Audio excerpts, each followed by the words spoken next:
Bilisan lang sa mga naglalaro kay Rich Tycoon. Ito pinaka tamang paraan para makaabot tayo sa level 60. So, unang-una natin gagawin guys, halimbawa, syempre nagsimula ka na sa Rich Tycoon at umabot kayo ng unang level 59. Pag may lumabas na ganito guys, ang pinakauna yung gagawin is i-click nyo yung confirm.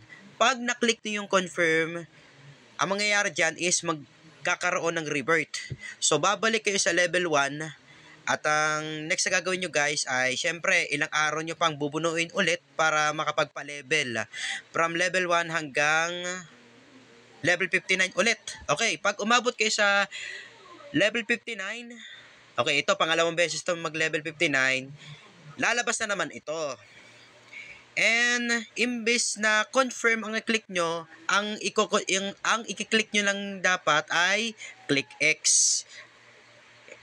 Uulitin ko, pangalawang level 59 na po. Okay, pangalawang level 59. So i-click nyo lang yung X sa taas para manatili kayo doon sa level 59 and doon na kayo makakaabot sa level 60.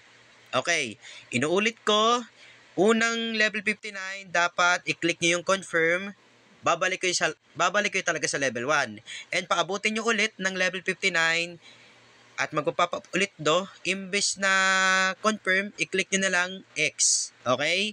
Unang level 59, confirm. Second level 59, click X. And then, dire-diretso na yan hanggang maka-level 60 ka. Okay? Good luck sa inyong lahat. Yun lang.